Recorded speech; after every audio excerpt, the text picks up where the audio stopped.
Hello. हाँ दोस्तों, आपका मेरे यूट्यूब चैनल पे स्वागत है। ये जो कल आपका 6 सितंबर पहली शिफ्ट में जो पेपर हुआ था पेट वाला, उसको मैं सॉल्व करवा रहा हूँ। इस पे आपके सारे पेपर सॉल्व होंगे, बस मैथ्स के नहीं होंगे और रीजनिंग का क्वेश्चन नहीं कराऊंगा। बाकी सारे पेपर इस पे आपको मैं सॉल्व कराऊंगा। जो भी कराऊंगा एक्यूरेसी के साथ तकरीबन तकरीबन 100% सही देने का प्रयास करूंगा। ठीक, चलो तो देख लेते हैं। पहला क्वेश्चन क्या था? हड़प्पा सभ्यता किस युग से संबंधित है? हड़प्पा सभ्यता किस युग से संबंधित है? अच्छी तरह सबको पता है किस युग से। इसका आंसर हो जाएगा कांस्य युगीन थी, कांस्य युगीन थी। ठीक, दूसरा क्वेश्चन क्या दिया है? पुणे में आयोजित उद्यमिता विकास सम्मेलन 2025 का विषय क्या था? ये करंट अफेयर्स का क्वेश्चन था। ठीक, इसके लिए तो ये तकरीबन तकरीबन सबका सही होगा क्योंकि ये बहुत चर्चा में रहा था। ठीक, उद्यमियों को सशक्त बनाना, पशुधन अर्थशास्त्र में बदलाव लाना, यही इसका आंसर आंसर नंबर 1 सही था। चलो क्वेश्चन नंबर तीसरा देखो आप क्या है। विश्व उपभोक्ता अधिकार दिवस कब मनाया जाता है? बार बार मैं कह रहा था कि अधिकार मतलब दिवस से क्वेश्चन जरूर पूछेंगे, दिवस से क्वेश्चन जरूर पूछेंगे। इसमें आपका क्या है? इसमें आपका 15 मार्च। इसमें क्या आंसर क्या है? इसका आंसर हो जाएगा आपका 15 मार्च। ठीक, अगला क्वेश्चन देखो आप क्या कह रहा है। चौथा नंबर का क्वेश्चन आपका था ना, चौथा नंबर का क्वेश्चन क्या था? चौथा नंबर का क्वेश्चन देखिए आपका है, चौथा नंबर का क्वेश्चन क्या था? मौखिक प्रश्न, यहाँ देखिए क्या दिया है, खाली स्थान दे दिया था आपको, खाली स्थान दिया था। प्रश्न वह क्या? प्रश्न वह है जिसका कोई सदस्य सदन में मौखिक उत्तर चाहता है और जिसे तारांकित चिन्ह द्वारा पहचाना जाता है। यही आपसे पूछा था। इसमें कि इसको क्या कहते हैं? तो 4 नंबर का आंसर आपको मालूम हो जाएगा। तारांकित प्रश्न का उत्तर दिया जाता है ना इसमें। इसमें क्या है? इसमें तारांकित प्रश्न, इसमें इसमें सॉरी तारांकित प्रश्न। आंसर बी सही हो जाएगा इसका। इसका आंसर क्या हो जाएगा? इसका आंसर बी सही हो जाएगा। चलिए अगला क्वेश्चन देखिए आप। अगला क्वेश्चन आपका क्या था? अगला क्वेश्चन है, देखिए क्या पे यहाँ पे आप देख लीजिए, आपका अगला क्वेश्चन क्या आपको समझ में आ जाएगा तभी। ठीक है, चौथा नंबर ये देखिए, इसमें क्या दिया है? इसमें दिया है कि कांगटो भारत की सबसे ऊंची चोटियों में से एक है जो है। अब कांगटो आपने सुना ही नहीं होगा। कांगटो आपने सुना होगा तो खैर ठीक है, आप सुने होंगे तो अच्छी बात है। लेकिन कांगटो के बारे में इतनी लोग इतना वो हल्के में लेते थे, लेकिन कोई पढ़ता नहीं था कि कांगटो के बारे में। तो अब देखो कांगटो का जो आंसर होगा आपका, ये जो कांगटो का आंसर है, कांगटो का आंसर क्या है? कांगटो किस कहाँ पे है? तो ये जिसका भी पेपर है उन्होंने सही मारा, अरुणाचल प्रदेश में। कांगटो कहाँ है? अरुणाचल प्रदेश में। ठीक, क्वेश्चन नंबर 6 देख लेते हैं। महावीर निम्नलिखित में से किस स्थान पर मोक्ष की प्राप्त किया, सिद्ध बने? तो भैया पूछ रहा है कहाँ पे मोक्ष की प्राप्ति यानी उनकी डेथ हुई थी। ये क्वेश्चन आपसे पूछा और महावीर के बारे में, इसके बारे में पूछा है तो आपको क्या होगा? इसका आंसर हो जाएगा पावापुरी में। इसका आंसर क्या हो जाएगा? पावापुरी में। और क्वेश्चन नंबर 7 देखिए आपका कह रहा है, क्वेश्चन नंबर 7 यहाँ पे है कि एशियाई खेल। ठीक, क्या है क्वेश्चन नंबर 7 क्या कह रहा है आपसे? थोड़ा ऊपर कर देते हैं इसको। क्वेश्चन नंबर 7 क्या कह रहा है ये देखिए आप। क्वेश्चन नंबर 7 में है एशियाई खेल क्या है? अब देखिए एशियाई खेल कितने वर्षों में एक बार आयोजित होते हैं? एशियाई खेल कितने सालों के अंतराल पे आता है, मतलब एक बार आयोजन किया जाता है। इसका कितने सालों में? 4 साल। इसका कितना है? 4 साल। चलो मेरे भैया अगला क्वेश्चन देखते हैं। अभी अगले आपको क्या दिया है? अब देखिए यहाँ पे लिखा है क्वेश्चन नंबर 8 से 12 तक का आपका दे दिया है गद्यांश। ठीक, यहाँ पे दिया है गद्यांश। इसको गद्यांश को अपने को पढ़ के ही इसका उत्तर दिया जाएगा ना। तो जब गद्यांश को आप पढ़ेंगे तो इसका उत्तर पूछा है, गद्यांश का उत्तर देना है हमको। ठीक, गद्यांश का उत्तर देना है। 1 मिनट है, इसको छोटा बड़ा कर लेते हैं आपके लिए। अब देखो गद्यांश है, गद्यांश में मैं गद्यांश को पढ़ देता हूँ ना, गद्यांश को पढ़ दूं तब समझ में आएगा। पूछेंगे गद्यांश को निम्नलिखित में से पूछे गए प्रश्नों का उत्तर आपको देना था। ठीक, तो इसको क्या करें? पढ़ना नहीं है। इसका आंसर डायरेक्ट आपको मैं बता ही देता हूँ कि इसका आंसर आप लोग का क्या होगा। इसका आंसर आप लोग का क्या होगा ये देखिए आप। इसका आंसर आपका जो है ये क्वेश्चन,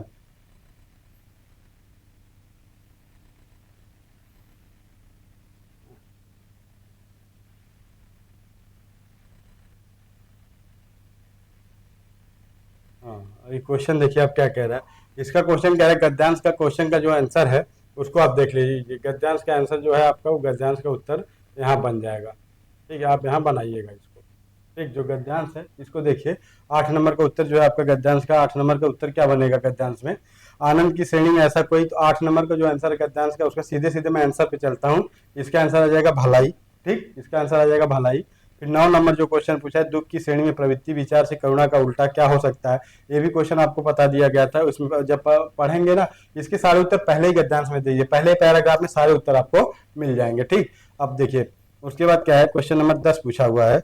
अब देखिए क्वेश्चन नंबर 10 क्या कह रहा है आपसे। क्वेश्चन नंबर 10 क्या कह रहा है? क्वेश्चन नंबर 10 कह रहा है किसी, ये देखिए इसको मत देखिएगा आप ना, किसी पर प्रसन्न, ठीक इसको देखो, किसी पर प्रसन्न होकर भी लोग उसकी भलाई करते हैं, इस प्रकार पात्र की भलाई की उत्तेजना किस श्रेणी में रखी जाती है? ठीक, उत्तेजना को किस श्रेणी में हम रखते हैं, ये पूछा है। तो यार दुख और आनंद दोनों में, ये आपके पैराग्राफ में दिया है, इसका आंसर हो जाएगा दुख और पैराग्राफ दोनों में। ठीक, अब आगे आगे आइए आप, आगे आइए, आपका देख लीजिए क्वेश्चन नंबर 11 क्या दिया था। अब क्वेश्चन नंबर 11 दिया है, करुणा जिसके प्रति उत्पन्न होती है उसके लिए क्या किया जाता है। भैया करुणा जिसके प्रति उत्पन्न होती है, ये पैराग्राफ में बता रहा हूँ, मैं अपने से नहीं बता रहा हूँ, पैराग्राफ में है, सब पढ़ के मैं इसका टिक कर रहा हूँ, आपको बस बता दे रहा हूँ इसका आंसर कि क्या होगा क्या नहीं होगा। करुणा जिसके प्रति उत्पन्न होती है उसके लिए क्या किया जाता है। ठीक, 11 नंबर का क्वेश्चन देखिए क्या है, 11 नंबर क्वेश्चन का है, उसकी भलाई का उद्योग किया जाता है, उसके भलाई का उद्योग किया जाता है। ठीक, इसके भलाई का क्या किया जाता है, उद्योग किया जाता है। ठीक, आंसर आपका इसका आंसर क्या हो जाएगा, इसका आंसर आपका ए सही हो जाएगा। ठीक, फिर क्वेश्चन नंबर 12 क्या कह रहा है, किसकी प्राप्ति के लिए पात्र में दुख के अतिरिक्त और किसी विशेषता की उपेक्षा नहीं होती। ठीक, क्वेश्चन नंबर 12 है आपका बी हो जाएगा, किससे, क्रोध से है, किससे है, क्रोध से। ठीक है, आगे देखो आप क्या है, फिर 13 से 17 फिर वही गद्यांश पढ़ना है, फिर इसको हमको उत्तर दे देना है आपका। ठीक, फिर कहा 13 से 17 का भी हमें गद्यांश का उत्तर देना है। ठीक, 13 का 17 से देना है हमको। ठीक, अब देखिए, अब आपको मैं बता दूं 13 से 17, ठीक, इसको देखो आपको क्या करना है, 13 से 17 वाले में आंसर में जो गद्यांश है उसको देखो क्या करना है, कालिदास ने क्या कहा था। ठीक, अब देखो कालिदास ने क्या कहा था, इसको आपको पढ़ना पड़ेगा कि कालिदास ने क्या कहा था। तो इस पे आ जाओ प्रीवियस ईयर, इस पे आ जाते हैं, फिर इस पे जब आएंगे हम तो इसको देखो आपका क्या है, एक सेकेंड यार पेपर गड़बड़ हो जाता है, चलो हम इसको करवा दे रहे हैं, फिर बाद में जैसा भी होगा उसके बाद देखा जाएगा क्या होता है। ठीक, 12 तक हुआ था ना, 13 नंबर में कालिदास ने क्या कहा था, तो इसका आंसर क्या, गद्यांश जब आप पढ़ोगे तो इस गद्यांश में आपको समझ में आ जाएगा कि कालिदास ने आपको क्या कहा था। ठीक है, चल ठीक है, ये देख लेते हैं इसको, इसका आंसर जो है कालिदास वाला, इसको देख लेते हैं इसमें क्या कह रहा है। इसमें है कालिदास, इस 13 नंबर का आंसर क्या हो जाएगा, 13 नंबर का आंसर आपका हो जाएगा बी, 13 नंबर का बी हो जाएगा। ठीक, अब 14 नंबर पे आइए आप, अब 14 नंबर पे आइए, 14 नंबर पे आ जाइए, लेखक जी को प्राणी विद्वानों की कौन सी बात याद आती है। इसमें क्या है, इसमें कौन सा आ जाएगा, 14 का सी आ जाएगा, सहजता वृत्ति अनजानी स्मृतियों का ही नाम है। चलो भैया ये भी, इस पे भी आ जाओ आप। ठीक, 14 नंबर का क्या हो जाएगा, सी हो जाएगा। मनुष्य ने अपनी आज़ादी के जितने भी नामकरण किए, स्वतंत्रता, स्वराज, स्वाधीनता, उन सब में क्या, उन सब में बंधन अवश्य है। किसका बंधन अवश्य है, एक क्वेश्चन आपसे पूछा था क्या, स्व का बंधन, स्व का। ठीक, अब 16 नंबर क्या कह रहा है, 16 नंबर का क्वेश्चन आपको देखना पड़ेगा। 16 नंबर का आंसर है, मेरे बच्चे को गोद में दबाए रहने वाली मनुष्य का आदर्श नहीं बन सकती, भेड़िया, बाघिन, सुअर और, तो आपको ये देखना है क्या है इसका आंसर क्या हो जाएगा, इसका आंसर डी बन जाएगा ना, 16 का डी, इसका बंदरिया क्या बनेगा, बंदरिया, इसका आंसर बन जाएगा आपका बंदरिया, इसका आंसर क्या बनेगा, इसका आंसर बन जाएगा बंदरिया। ठीक, अगला क्वेश्चन देखिए आप क्या कह रहा है। अब आपका 17 नंबर क्वेश्चन यहाँ पे है, तो 17 नंबर क्वेश्चन आप देख लीजिए क्या कह रहा है। लेखक जी कभी कभी क्या सोचने लगते हैं। ठीक, लेखक जी कभी कभी क्या सोचने लगते हैं, तो ये सोचते हैं क्या है, अंग्रेजी की अनुवर्तता के बाद भी भारतवर्ष इंडिपेंडेंस को अधीनता क्यों नहीं कह सका। ठीक, इसका आंसर क्या हो जाएगा, इसका आंसर जो आपका है 17 नंबर का आंसर क्या है, 17 नंबर का आंसर बी हो जाएगा आपका, 17 नंबर का आंसर क्या हो जाएगा, 17 नंबर का आंसर बी हो जाएगा। ठीक, ये रहा आपका अगला, कोई आगे देखो क्या कह रहा है। अब देखो आगे आपका है जो, इसको देखते हैं ना, तो पैराग्राफ का क्वेश्चन थोड़ा सा गड़बड़ था आप लोग का। अब देखिए यहाँ पे हम कर रहे हैं इसको, देखो आपका, देखो जो विशेषण अपने विशेष की मात्रा या परिणाम के विषय में ज्ञान कराए उसे कौन सा विशेषण कहते हैं। जब परिणाम आ ही गया है यहाँ पे तो आपको कोई कुछ सोचना ही नहीं है, ये आपके क्या हो जाएगा, ये आपका हो जाएगा परिणामवाचक विशेषण। ठीक, अगला क्वेश्चन देखो, चैत्र तद्भव शब्द है, उसका तत्सम क्या शब्द है, चैत्र जो है वो तद्भव है और उसका तत्सम पूछा है तो उस जगह चैत्र हो जाएगा, क्या हो जाएगा, चैत्र हो जाएगा। 19 का नंबर डी हो जाएगा। ठीक, 19 नंबर डी। आदान का विलोम प्रदान होता है, आदान का विलोम प्रदान, ये सब मैं हिंदी में कराया हूँ, एक भी बाहर नहीं अपने से, ये प्रदान हो जाएगा। ठीक, अब आगे का क्वेश्चन देख लो आप, 21 नंबर क्या कह रहा है आपका, 21 नंबर क्या कह रहा है, समय की पहचान सियाराम शरण गुप्त जी की कविता है वे, जिसमें वे क्या कहते हैं, समय के महत्व के बारे में बताते। जब उन्होंने समय को ही बता दिया, ये पहले से लगा हुआ, ठीक है, इसको आप नहीं मानेंगे, इसमें समय, इसका आंसर क्या 18 का डी हो जाएगा, इसका आंसर समय हो जाएगा। ठीक है, अब देखो आप क्वेश्चन नंबर आपको बता दूं 19 नंबर क्या कह रहा है आपके लिए, ये देखो कहाँ तक पहुंचे थे हम लोग 21 तक पहुंच गए ना। अब 22 नंबर क्वेश्चन नंबर आपका आपके सामने 22 है। यहाँ पे आंखें दिखाना मुहावरा का सही अर्थ है। आंखें दिखाना मुहावरा का सही अर्थ क्या होगा? गुस्सा में देखना, धोखा देना, अपनी हानि स्वयं करना और अनदेखा करना। हमारे हिसाब से गुस्सा तो सही है, लेकिन हमें लगता है कि इसका आंसर एग्जामिनर उपयुक्त में से कोई नहीं मान सकता है, ई ही मानेगा। अब देखना है, लेकिन इसका आंसर 22 का बी फिलहाल में मैं बताऊंगा, आप इसको लेके चलो। 23 नंबर क्या रहा है? बुद्ध ने किस उम्र में परिनिर्वाण अंतिम मुक्ति प्राप्त की थी? तो 80 वर्ष की अवस्था में किए थे। कितने वर्षों में? 80 वर्ष की अवस्था में इन्होंने किया था। ठीक, अगला क्वेश्चन देखो। जनवरी 2025 में कौन सा देश आधिकारिक तौर पर ब्रिक्स समूह का 10वां संपूर्ण सदस्य बन गया? आपको पता है संपूर्ण सदस्य 10वां कौन सा बना था? आपको एक करंट में बहुत बहुत ही था, ये कौन सा? मिस्र। मिस्र की राजधानी इजिप्ट है, मिस्र बना था। ठीक, मिस्र बना था, इसको आप ध्यान रखिएंगे। ठीक, अगला अगला देखो क्या कह रहा है। 25 नंबर क्या कह रहा है आपका? 25 नंबर आपसे क्या कह रहा है? 25 नंबर आपसे पूछना चाहता है मेरे भैया। 25 नंबर क्या पूछ रहा है? 25 नंबर ये पूछ रहा है, एक सामाजिक घटना जिसमें समाज का एक वर्ग अपने जीवन की मूलभूत आवश्यकताओं को भी पूरा करने में असमर्थ होता है, उसे कहा जाता है बेरोजगारी, गरीबी, निश्चरता या असमानता। इसको हम क्या कहते हैं? इसको हम लोग कहते हैं गरीबी। इसको क्या कहा जाता है? 25 नंबर का आपका आंसर हो जाएगा बी। क्या हो जाएगा? 25 नंबर के आंसर में हो जाएगा आपका क्या? गरीबी। 26 नंबर पे आइए। भारतीय संविधान के किस अनुच्छेद में संघ की कार्यकारी शक्तियां राष्ट्रपति में निहित है? संघ की कार्यपालिका शक्ति सारी राष्ट्रपति में निहित है।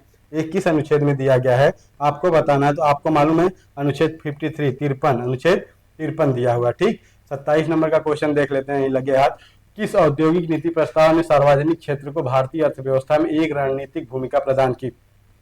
औद्योगिक नीति प्रस्ताव पूछा है। औद्योगिक नीति प्रस्ताव ये आपको मालूम होना चाहिए। औद्योगिक नीति प्रस्ताव 1956 है, 1956। अगला क्वेश्चन 28 नंबर देखो क्या कह रहा है। पूर्व अमेरिकी राष्ट्रपति जिमी कार्टर का 100 वर्ष की आयु में निधन हो गया, किस तिथि को हुआ था? ये निधन पता है आपको कब हुआ है? 29 दिसंबर 2024, 29 दिसंबर 2024 को हुआ। ठीक, आगे देख लीजिए अब अगला क्वेश्चन क्या कह रहा है। अगला क्या है? अगला है, एक सेकंड मेरे भाई रुके रहो, सब हो जाएगा, बस टेंशन मतलब थोड़ा सा प्रॉब्लम होती है जब सेट नहीं हो पाता है मुझसे। ठीक, अभी हो जाएगा। चलो देखो, सब दिख रहा होगा आपको। हाँ, सब दिख तो रहा। पुरुष सूक्त जो 4 वर्णों की उत्पत्ति की व्याख्या करता है, किस वैदिक ग्रंथ में पाया जाता है? ठीक, कि ये पुरुष सूक्त की व्याख्या कहाँ पे की गई है? तो अच्छी तरह पता होना चाहिए, अच्छी तरह पता होना चाहिए। पुरुष सूक्त की व्याख्या हमारी कहाँ हुई है? ये ऋग्वेद में हुई है। कहाँ हुई है? ये हमारे ऋग्वेद में हुई है। किसमें हुई है? ऋग्वेद में। ठीक, आगे देखो क्या कह रहा है। आगे आपका मैथ का क्वेश्चन आ गया। आगे क्या है? आगे मैथ के क्वेश्चन है, तो मैथ के क्वेश्चन को छोड़िए, अब आप 36 नंबर पे चलिए। डायरेक्ट आप 36 नंबर पे आइए। 36 नंबर पे, इधर पे तो सब वही है, सब है मैथ से क्वेश्चन। मैथ का क्वेश्चन अभी नहीं कराऊंगा आप लोगों का। 36 नंबर क्वेश्चन यहाँ पे देखिए, आपके लिए जो दिया है उसको देख लो आप। 36 नंबर का क्वेश्चन दिया है आपके पेपर में। अर्थव्यवस्था के किस अधिशेष को अंतिम उपयोगकर्ता तक पहुंचाने तथा स्थानांतरित करने के लिए निम्नलिखित में से कौन सा माध्यम कार्य है? ठीक, सरकारी नीति, वित्तीय संस्थान, मानव शक्ति, वाणिज्यिक केंद्र। तो ये 36 नंबर का क्वेश्चन का आंसर जो होगा आपको मालूम होना चाहिए क्या? वित्तीय संस्थान है, वित्तीय संस्थान होंगे। इसका आंसर क्या होगा? इसका वित्तीय संस्थान होगा। ठीक, अगला देखो आप 26 के बाद 37 नंबर क्वेश्चन देखना है आपको। अब क्या है आपको? 37 नंबर का क्वेश्चन देखो आप। 37 नंबर का क्वेश्चन क्या कह रहा है आपसे भैया? 37 नंबर का क्वेश्चन आपसे कह रहा है, 15 जनवरी 2025 को नई दिल्ली में आयोजित एक समारोह में राष्ट्रपति थर्मल षणमुगरत्नम द्वारा सिंगापुर के मानद नागरिक पुरस्कार से किसे सम्मानित किया गया? ठीक, किसको सम्मानित किया गया था? आपको अच्छी तरह पता होना चाहिए किसको सम्मानित किया गया था। ये आप हमको बताइए। 37 नंबर का क्वेश्चन किसको सम्मानित किया गया? उदय कोटक को। ठीक, इसका आंसर हो जाएगा। 38 नंबर क्वेश्चन देखो क्या कह रहा है। आदि पुराण किस तीर्थंकर की संत चरित संग्रह है? मालूम है, आदिनाथ को ही बोला जाता है। किसको बोला जाता है? आदिनाथ। 38 का डी, आदिनाथ, इसका आंसर हो जाएगा। फ्यूचर मिनरल्स फोरम रिपोर्ट 2025 ठीक में कहाँ आयोजित किया गया? तो कहाँ किया गया था? सऊदी अरब में। क्या? सऊदी अरब, रियाद में। 139 नंबर का आंसर हो जाएगा आपका डी। अब आप आ जाओ 40 नंबर। 40 नंबर क्या कह रहा है ये देख लो आप। सबसे बड़ी 3, अब देखो यहाँ पे मैथ के क्वेश्चन है, मैथ के क्वेश्चन हम छोड़ेंगे अभी। आप 42 नंबर पे चलो, आप डायरेक्ट 42 पे आ जाओ। 42 में, हाँ 42 नंबर का क्वेश्चन जो है इसको देख लो आप। आपको जितने भी हैं मैथ और रीजनिंग का छोड़ के बाकी मैं सब करवा दे रहा हूँ। बाकी जब आपको और करना होगा तो आप बताइएगा। तो और सारे क्वेश्चन किया है। अगला क्वेश्चन देखो 42। काम के बदले अनाज कार्यक्रम का पुनर्गठन किया गया अक्टूबर 1980 में। इसका नाम बदलकर क्या रख दिया गया था? ये तो राष्ट्रीय ग्रामीण स्वरोजगार कार्यक्रम रखा गया था। इसका आंसर हो जाएगा बी। ठीक, आगे देखो। देखनी किस भारतीय राज्य का पारंपरिक नृत्य है? देखनी पूछा है आपसे, देखनी कहाँ का पारंपरिक नृत्य है, तो ये तो आपको मेरे भाई गोवा, ये तो मेरे भाई गोवा का है, इसको मैंने बताया था। ठीक, ये है गोवा, ये है गोवा का। 44 नंबर पे आइए आप, आपका 44 नंबर क्या कह रहा है, 44 नंबर पे आ जाओ आप, 44 नंबर पे तुरंत आओ। 44 नंबर क्या कह रहा है, 44 कह रहा है बंगाल ब्रिटिश इंडिया सोसाइटी की स्थापना कब की थी, बंगाल ब्रिटिश इंडिया सोसाइटी की स्थापना कब की जा रही है, आपको मालूम 20 अप्रैल 1843 को, कब की जा रही है, 20 अप्रैल 1843 को। ठीक, अगला क्वेश्चन देखो आप, इसके बाद आपके हमें लगता है मैथ के क्वेश्चन शुरू है कुछ। 44 के बाद 45, 45 नंबर देख लिया जाए। 45 नंबर में, हाँ 45 नंबर में भैया ये पूछा हुआ है आपसे मैथ का क्वेश्चन, इसलिए मैं इसको नहीं कराऊंगा। 46 नंबर पे आ जाओ आप, 46 नंबर में किस किसान ने तीसरी सबसे कम फसल उगाई। अब देखिए 46 नंबर का क्वेश्चन जो है अपना क्या है, 46 नंबर का क्वेश्चन क्या है, वो सब देखो सब मैथ है। ठीक, ठीक, ये भी मैथ है, ये भी मैथ है, यहाँ भी मैथ है, अपने सब मैथ ही चल रहा है अभी ना। अभी आप आ जाओ इस पे दिए, तो आप आ जाओ इस पे, किस पे, 50 नंबर पे, किस पे आना है हमको, हमको 50 नंबर पे आ जाना है। ठीक, 50 नंबर पे आइए, तो 50 नंबर पे हम आएंगे, तो 50 नंबर का क्वेश्चन मेरा क्या बनता है, 50 नंबर का क्वेश्चन बन रहा है आपके, लंदन में ईस्ट इंडिया एसोसिएशन की स्थापना किसने की थी, लंदन में किसने की थी, आपको अच्छी तरह पता होना चाहिए, दादा भाई नौरोजी ने की थी। कौन किया था, दादा भाई नौरोजी ने। ठीक, अगला क्वेश्चन है लीबिया की राजधानी क्या है, लीबिया की राजधानी त्रिपोली है, त्रिपोली, लीबिया की राजधानी त्रिपोली थी। ठीक, यहाँ तक हम पहुंच चुके हैं।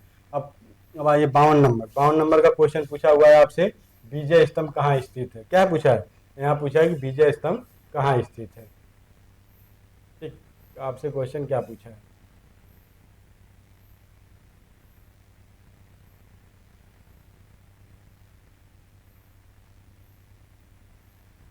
क्वेश्चन पूछा कि विजय स्तंभ कहाँ स्थित है, ये ना विजय स्तंभ कहाँ, राजस्थान के चित्तौड़ में, विजय स्तंभ कहाँ है, राजस्थान के चित्तौड़ में, विजय स्तंभ क्या है, राजस्थान के चित्तौड़ में, राजस्थान के चित्तौड़ में। ठीक, आगे क्वेश्चन देखो, जैविक विविधता संशोधन अधिनियम 2023 कब पारित हुआ था, कब लागू हुआ, यहाँ लागू हुआ, पारित नहीं पूछा, यहाँ लागू हुआ पूछा हुआ है, तो 1 अप्रैल 2024, 1 अप्रैल 2024 से लागू हुआ है। ठीक, अगला क्वेश्चन देखो आप, 54 नंबर क्वेश्चन, अच्छा ऊपर करना पड़ेगा ना 54, यही तो प्रॉब्लम है यार।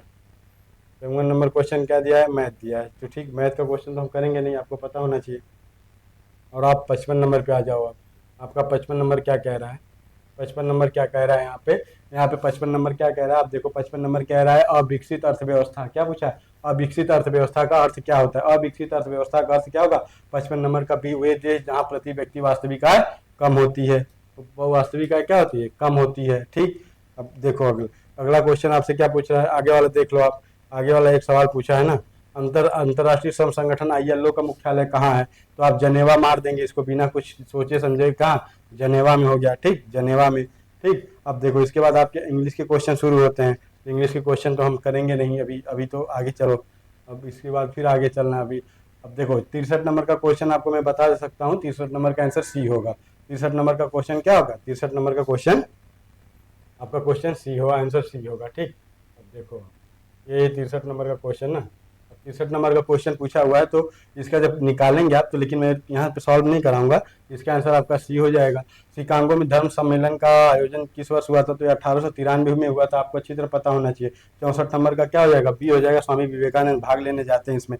5 जनवरी 2025 करंट का क्वेश्चन, 5 जनवरी 2025 को भारतीय तटरक्षक बल के लिए निम्नलिखित में से किस शिपयार्ड में 2 स्वदेशी रूप से डिजाइन और निर्मित तीव्र गश्ती पोत FPV अमूल्य कहाँ पे थे, तो ये क्या है, गोवा शिपयार्ड से हो रहा है, गोवा शिपयार्ड से हो रहा है। ठीक, गोवा शिपयार्ड से हो रहा है। चलो 66 DTM की किस चरण में सबसे तेज जनसंख्या वृद्धि होती है, ये क्वेश्चन आपसे पूछा, तो आपको ये बताना किस चरण में सबसे अधिक वृद्धि होगी, अगर DTM में पूछा है तो किस में हो रही है, ये होती है आपके द्वितीय चरण में। ठीक, अब देखिए पूछा है, एक पुरुष का परिचय देते हुए एक महिला ने कहा उसकी माँ, देखो यहाँ पे क्वेश्चन दिया हुआ है, इसका आंसर देखो 67 नंबर का, अगर मैं बताऊं आपको तो 67 नंबर का अगर क्वेश्चन आपसे पूछ दिया कि 67 नंबर का क्वेश्चन क्या है, तो आप क्या बताओगे, इसको आप बाद में करो, क्योंकि रीजनिंग का मैं रीजनिंग और मैथ एक तरफ से कराऊंगा आगे वाले में।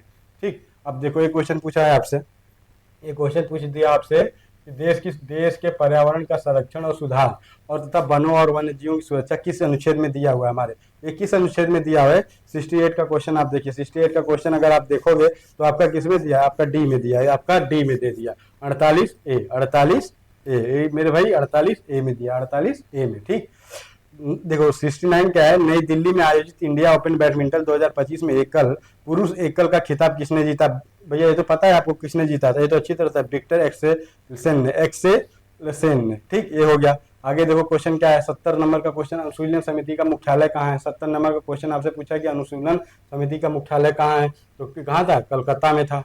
ठीक, अब देखो 2/5 का प्रतिशत रूप पूछा है। 2/5 का प्रतिशत रूप आपको अच्छी तरह पता होना चाहिए, 40% होता है। कितना होता है, 40% होता है।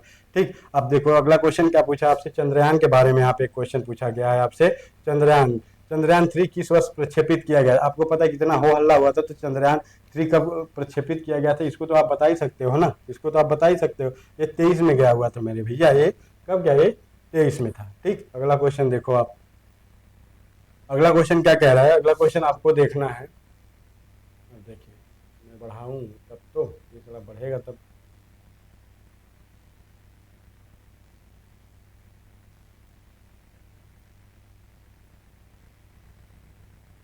चलो दिख रहा होगा ना, नहीं दिख नहीं रहा यार, थोड़ा सा छोटा कर लिए, दिख रहा होगा अब। भारत के पश्चिम में कौन सा सागर स्थित है, भारत के पश्चिम में आपसे पूछा है कौन सा सागर स्थित है, तो तुरंत वहीं बनाओ ना, ऐसे ही भारत बना लो। अब भारत में क्या है, अब ये उत्तर कर दोगे, ये उत्तर कर दोगे आप, और ये दक्षिण, और ये पूरब, ये पश्चिम, तो पश्चिम में हमारा अरब सागर ही तो है। पश्चिम में हमारा क्या है, पश्चिम में हमारा अरब सागर है। ठीक, क्या है, अरब सागर है। ठीक, चलो 74 क्वेश्चन देखो, ओडी आसिया का प्रीमियम खाद्य पे और एंड बी व्यापार प्रदर्शन इंडेक्स फूड 2025, ठीक, का 8वां संस्करण कहाँ आयोजित हुआ था। 74 नंबर का क्वेश्चन है। 74 नंबर का आंसर क्या हो जाएगा, सी, आपका India expo mart limited greater Noida में किया गया था। 75 नंबर, एसिड को किस पदार्थ में के बने बर्तनों में रखा जाता है, जो हम सिरका उरका रखते हैं, किस में रखते हैं, वो हम रखते हैं कांच और सिरेमिक, जिसको हम कहते हैं चीनी मिट्टी, कांच और सिरेमिक में रखते हैं। 76 नंबर क्वेश्चन कह रहा है, भारत का संविधान पहली बार 1928 में किसके द्वारा तैयार किया गया था, मोतीलाल नेहरू, किसके द्वारा, मोतीलाल नेहरू के द्वारा तैयार किया गया था ना, मोतीलाल नेहरू के द्वारा तैयार किया गया था। 76 नंबर, ठीक, लेकिन आपको दिखेगा नहीं 76 नंबर, इसलिए मुझे थोड़ा सा ऊपर करना पड़ जाएगा। ठीक, देखो भारत का संविधान पहली बार किसके द्वारा तैयार किया गया था, मोतीलाल नेहरू, इसका आंसर क्या हो जाएगा, इसका आंसर आप मार देंगे मोतीलाल नेहरू। ठीक, अगला क्वेश्चन देखो आप, 77 नंबर क्या कह रहा है, 77 नंबर फिर वही बात बोल रहा है आपसे। 77 नंबर क्या बोल रहा है, 77 नंबर को आप देखिए, 77 नंबर आपसे बोला है कि भारत के विभाजन को ब्रिटिश सरकार द्वारा स्वीकार किए जाने की घोषणा किसने की थी, तो भाई जाहिर सी बात है, लॉर्ड माउंट बेटन ने किया था। कौन किया था, लॉर्ड माउंट बेटन। ठीक, ये क्वेश्चन हो गया। आगे निम्नलिखित में से सर्वथा भिन्न ज्ञात कीजिए, इसमें से कौन भिन्न है, इसमें सर्वथा भिन्न आपका क्या है, लोहा, सोना, चांदी, ये सब क्या है, लौह धातु है। पारा क्या द्रव्य धातु है, तो पारा इसमें से आपका क्या है, भिन्न हो गया। ठीक, पारा भिन्न हो गया। चलो आगे देख लो, आगे का क्वेश्चन क्या कह रहा है।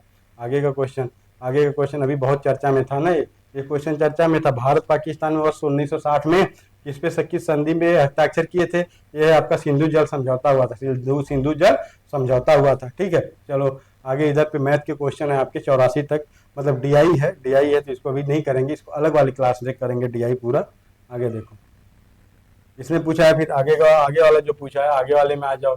आगे वाले में आपसे क्या पूछ रहा है, आगे वाले में आप आ जाओ, आगे वाले में देखो क्या पूछ रहा है आपसे।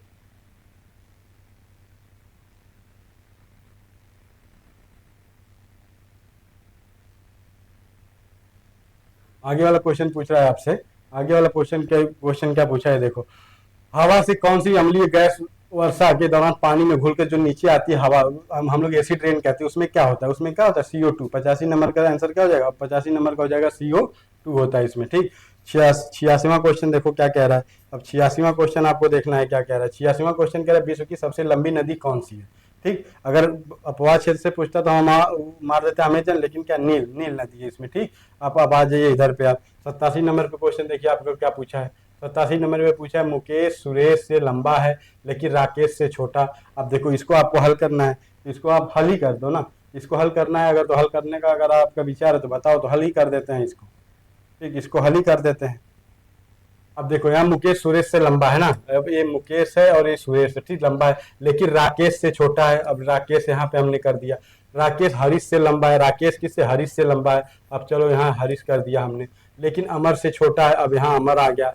ठीक, तो इसमें से सबसे छोटा कौन, तो इसमें से सबसे छोटा हम कह देंगे, सबसे छोटा निर्धारित तो हम नहीं कर पाएंगे कौन है कौन नहीं, लेकिन चलो इसमें हम हरीशी, इसका आंसर हरीशी ही होगा। ठीक है, इसको आप ध्यान रखिए। चलो अगला क्वेश्चन देखो क्या कह रहा है आपसे।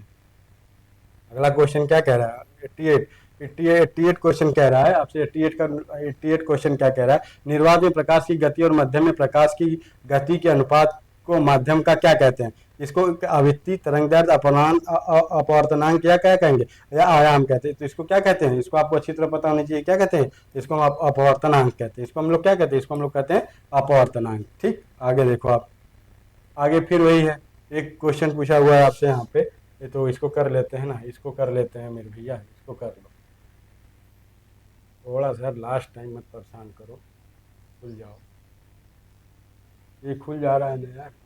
ठीक, लास्ट टाइम में गए दिसंबर 2024 में क्या पूछा है, दिसंबर 2024 में किस संगठन ने रेस्क्यू अफोर्डेबल फ्लेक्सिबल एंड क्या एफिशिएंट का विनिर्माण विकास के लिए श्रमिक आवास शीर्ष में की रिपोर्ट जारी की थी। 89 का क्वेश्चन क्या हो जाएगा, नीति आयोग। आपका क्वेश्चन जारी किया था, नीति आयोग ने जारी किया था। ठीक है, आगे देखो 90 नंबर का क्वेश्चन क्या पूछा है आपसे। 90 नंबर का क्वेश्चन पूछा है, निम्नलिखित भूजल भंडारण में किस प्रकार की चट्टान संरचना में सबसे अधिक जुड़ी हुई है। तो ये तो भैया एक क्वेश्चन तो एनसीईआरटी से पूछ लिया है आपसे, इसमें होता है अवसादी चट्टान, इसमें होता है अवसादी चट्टान। 91 नंबर क्या है आपका यहाँ पे फिर डीआई शुरू हो जाता है, यहाँ से डीआई शुरू हो जाता है। ठीक, यहाँ से डीआई शुरू हो गया, और आपके डीआई जितने भी क्वेश्चन हैं, ये डीआई और इसके वाले, ये सब क्वेश्चन मैं आपको बाद में करवाने की कोशिश करता हूँ। ठीक, हम क्या करेंगे, इसको हम बाद में करने की कोशिश करते हैं। ठीक है, अब देखो आपसे क्वेश्चन पूछा है नंबर 96, यहाँ पे देख लो आप, 96 वाला ये तो करवा ही देंगे ना। यहाँ पूछा वाय और आंतरिक आपातकाल के दौरान लागू होता है। भैया कुछ नहीं लागू, इसमें ऑप्शन ही नहीं दिया इन्होंने ऑप्शन नहीं दिया, इसका आंसर हो जाएगा इसमें से कोई नहीं। 45 छात्रों की एक कक्षा में कि आयुष ऊपर से क्या है, 45 लोग हैं यहाँ पे।